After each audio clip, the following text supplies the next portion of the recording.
آج کی رات دنیا کا سب سے بڑا سمندری ٹکراؤ ہونے والا ہے۔ اس وقت پوری دنیا کی نظریں مشرقی وسطیٰ کے پانیوں پر جمی ہیں کہ اگلے چند گھنٹوں میں کچھ ایسا ہو سکتا ہے کہ جو پوری عالمی سیاست کو ہلا کے رکھ دے گا۔ آپ سب جانتے ہیں کہ 44 ممالک نے مل کر غزہ کے لیے 50 سے زائد کشتیوں پر ایک قافلہ تیار کیا تھا، اور یہ قافلہ اس وقت غزہ کے پانیوں میں موجود ہے، جو چند گھنٹوں کی مسافت میں ہے کہ غزہ میں داخل ہونے والا ہے۔ اور اس قافلے کا مقصد صرف غزہ کے معصوم بچوں کے لیے ادویات یا خوراک لے جانا نہیں ہے، یہ ایک چیلنج ہے پوری طاقتوں کو، وہ طاقتیں جنہوں نے اس قافلے کو روکنے کے لیے بھرپور کوشش کی۔ چند روز قبل اس قافلے پر ڈرون اٹیکس کیے گئے، اس کی کمیونیکیشن جیم کر دی گئی، ریڈیو فریکوینسیز کو جیم کر دیا گیا، جی پی ایس کو ہیک کیا گیا، اور سب سے زیادہ امتحان اس قافلے کا تب شروع ہوا جب اس کی کچھ کشتیاں خراب ہو گئی اور کشتیاں لیک ہونے لگی، تو ترکی نے آگے بڑھ کر نہ صرف انہیں ٹیکنیکل سپورٹ پرووائڈ کی بلکہ اس قافلے کے لیے امدادی سامان بھی بھیجا۔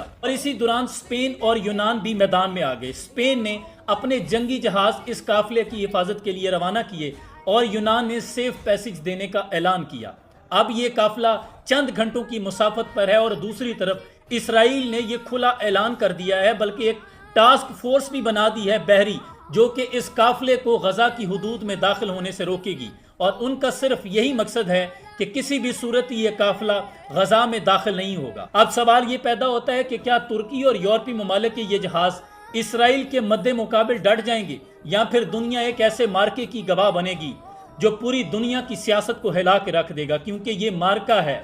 مظلوموں اور ظالموں کے مابین، یہ اچھائی اور برائی کے درمیان مارکا ہے۔ پوری دنیا یہ منظر دیکھ رہی ہے کہ ایک طرف اسرائیل ہے جس کے پاس پوری دنیا کی جدید مشینری اور ٹیکنالوجی ہے، جن کے پاس ہتھیاروں سے لیس افواج کے لشکر کھڑے ہیں، لیکن دوسری طرف سامنے مد مقابل نہتے لوگ ہیں جن میں بہت زیادہ نان مسلم ہیں، جو صرف اور صرف انسانیت سے محبت کرتے ہوئے غزہ کے مظلوم فلسطینیوں کی آواز بننے کے لیے وہاں پہنچے ہیں، جن کا مقصد اس محاصرے کو توڑنا ہے اور یہ طاقتوروں کے لیے ایک چیلنج پرووائڈ کرنا ہے۔ اور یقیناً اس کے پہنچتے ہی پوری دنیا سے بہت سے قافلے تیار بیٹھے ہیں جو غزہ کے لیے امداد لے کر جانا چاہتے ہیں، لیکن یہ قافلہ ان کے لیے امید کی ایک کرن ہے۔ اللہ کریم سے دعا کرنے کا وقت ہے کہ اللہ، جیسے تو نے حضرت موسیٰ علیہ السلام کے لیے سمندروں میں راستے بنا دیے تھے، جیسے تو نے اپنے نبی حضرت یونس علیہ السلام کو مچھلی کے پیٹ میں زندہ رکھا تھا، اور تو قدرت رکھتا ہے کہ حضرت یوسف علیہ السلام کو